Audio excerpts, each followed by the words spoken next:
السلام عليكم ورحمة الله وبركاته. كلنتي wanaagsan asxaabay meel kasto daga daawanaysaan qodobada barnaamijkan idinku hayno waxa kamid ah Mareykanka oo qirtay in laga soo riday mid kamid ah diyaaradihiisa dagaalka taasoo meesha ka saaraysa sheegashadii Trump ee ahayd inay ka takhaluseen hanaankii difaaca cirka Iran. Hezbollah oo duqeymo daakum uga dhigtay maanta meelo kala duwan oo Israa'iil ka tirsan ilaa uu ka qayliyay wasiirka gaashaandhigga Israa'iil isagoo ku hanjabay inay ka dhigi doonaan Lubnaan sida ay ka dhigeen Gaza oo kale.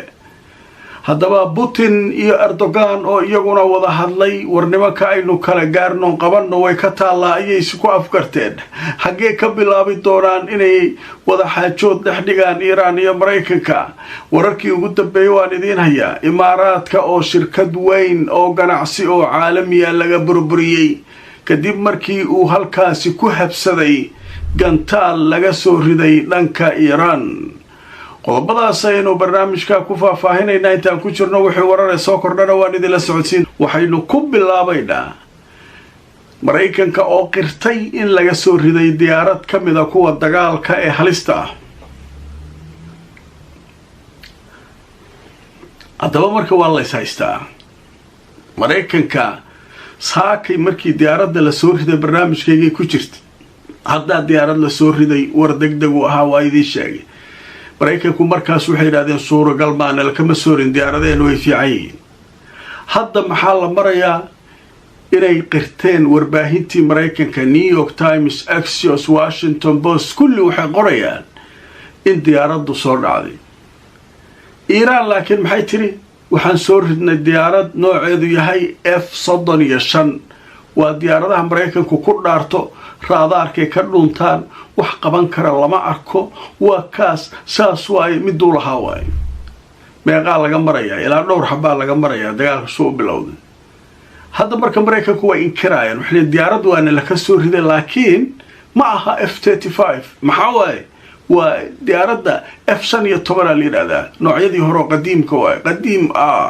Iran waxay taagan tahay qadiim waxa la yiraahdaa ma jiraan marka F-35 aan ka qabanay nimanka la soo raadiyo dadkii diyaaradda duuliyaashii labada ahaa waa in la soo qabtaa.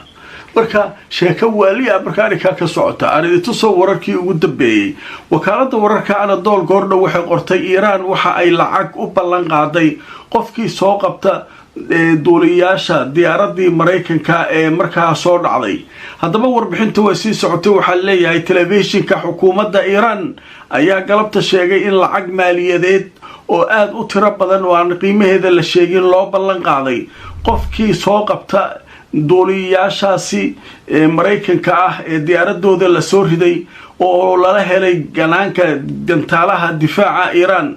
waxaana la sheegay maanta Jimco in baadigoob dadku ay ugu jiraan sidii ay u soo heli lahaayeen duuliyaasha Mareykanka oo lagu sheegay inay laba ahaayeen si ay lacag fara badan oo arrinka lagu bixinayo ay u helaan. labadaas soo qabsada leeyahay labadaas qofkii keena waa taajir isnaacayu noqonaa labada duuliye ee diyaaradda hala soo qabtaa leeyahay. dadkii meesha joogo dhan waxay raadinayaan duuliyaashii la raadinaa inta ka raadi. Mareykanku marka maxay rabaan iyaguna firaqul inqaad wax leeyahay sameeyeen waxay ku soo daadiyeen fiiri in Iiraaniyiintu gantaalahan ay haystaan ma moodeen ayaga waa tii maalin hore ay yiraahdeen diyaaradaha waaweyn ee bambooyinka rida hawada ku feesteenayo waxay rabaan garaacaya soo dira liiriga diyaaradahaas. hadda marka gantaalahan diyaaradii F-35 soo lama ridin markaas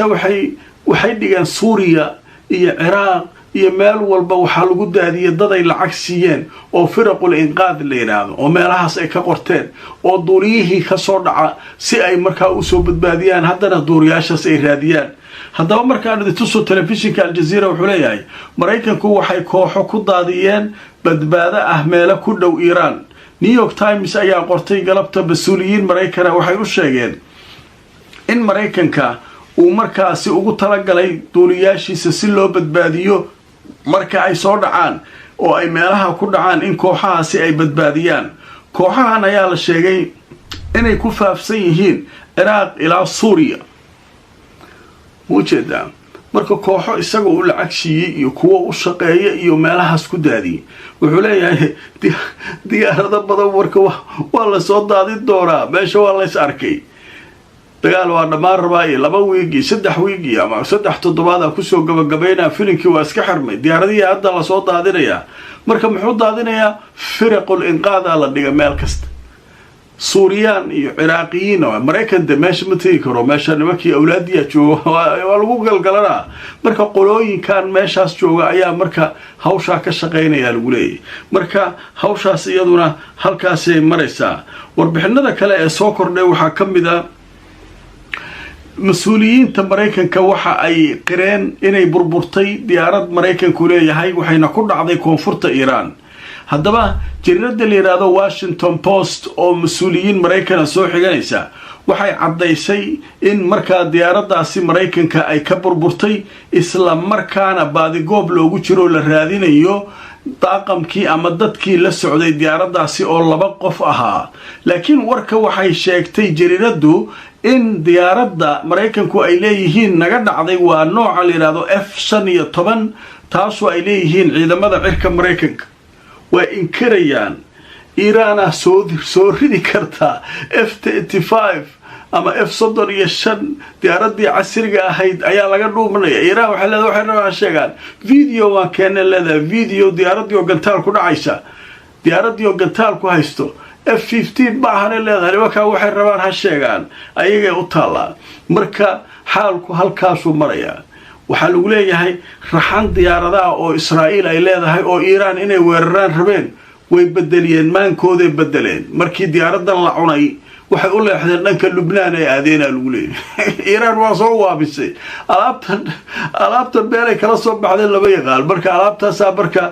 hadda nimankii waa ka yaabiyeen waa tad Mareykanka meel walba ay firaqul inqaad ee dhigan kooxda badbaadada Suuriya Ciraaq hadii la cala uu naga soo dhaco dooniye noo soo qabta waxaas lagu jiraa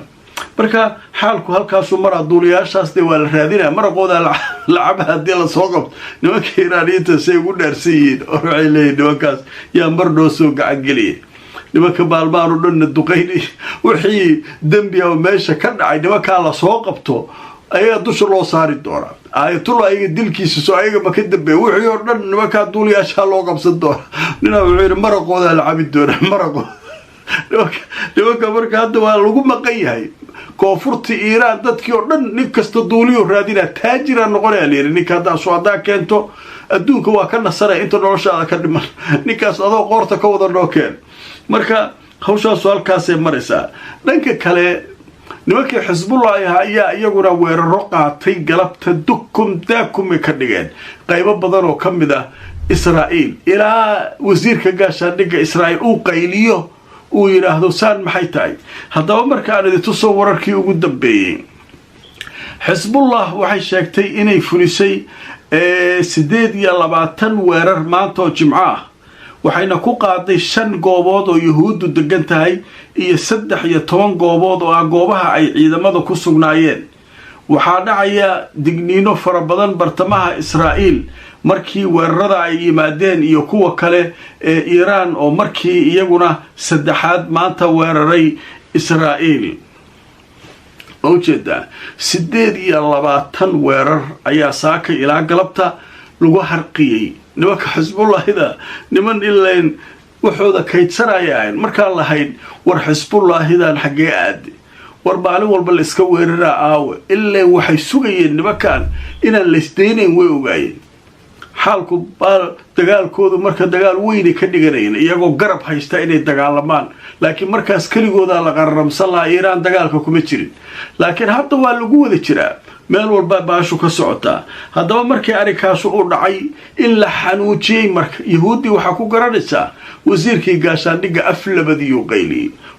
waa ninkii ugu kibirka badnaa ogow tartiib loo soo daadanaya hadaba markaan tuso wararkii ugu dambeeyay Katz oo ah wasiirka gaashaandhigga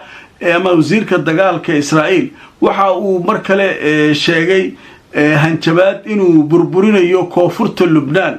wuxuuna sheegay inay ka dhigi doonaan koonfurta Lubnaan sidii ay ka dhigeen Rafah iyo Khan Yunis inay ka dhigeen dhanka kalena wuxuu yidhi inay baabi'in doonaan hubka xisbullah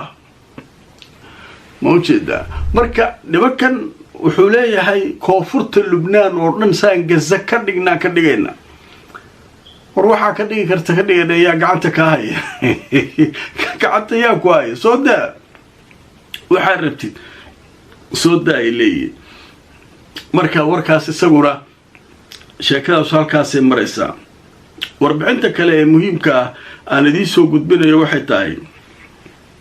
shirkad weyn oo imaaraadku leeyahay horta waxaa sidoo kale la weeraray maantoo jimcaha qatar iyo kuwait iyo imaaraadka si fiicana jugta looga geliyay meesha ugu daran marka waa magaalada abudabay caasimada imaaraad waxbaa haysta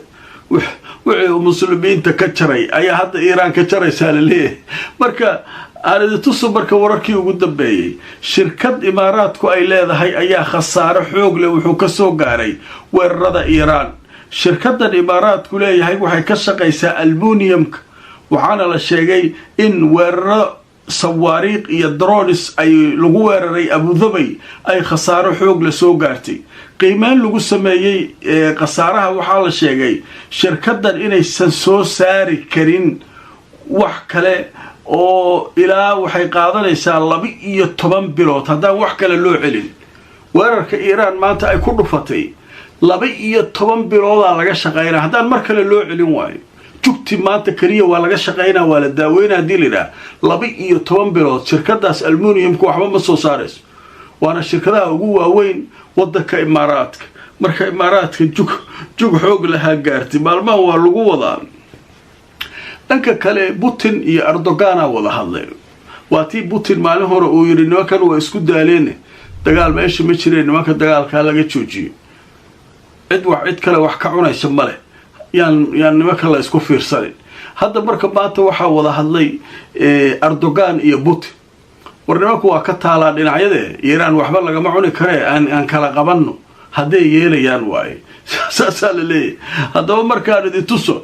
aqalka Kremlinka ee looga arimiyo wadanka Ruushka ayaa galabta war soo saaray wuxuu yiri Putin iyo Erdogan waxay ka wada arisadeen xiisadan gobolka sidii bal wax looga qaban lahaa hadaba Putin iyo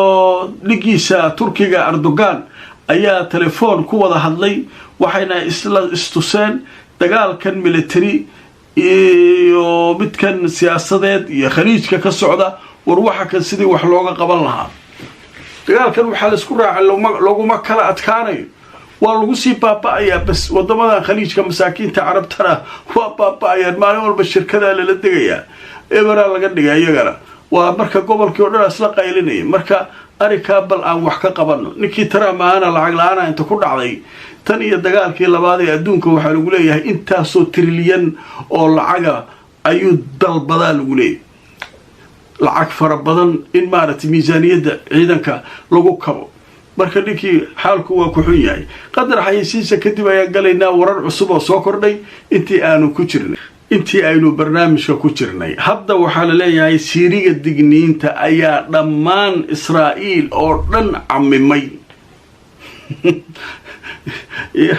Iiraan iyo Xisbullah wacdaray ka wadaan meesha hawadaas iska baylaha inta arkeen mar hore gataaliyo cuneen ayay mar walba ku laalaabanayaan mahto dhaw isaga la qorqorayaan jugtaasi ku hayaan hadda marka maxaa lagu leeyahay Israa'iil oo dhan ayaa siiriga digniinta u camimay iska jiray meel fayowma leh waqooyiga koonfurta bartamaha kulli waa la isla qaylinaya siiriga yaa qaylinaya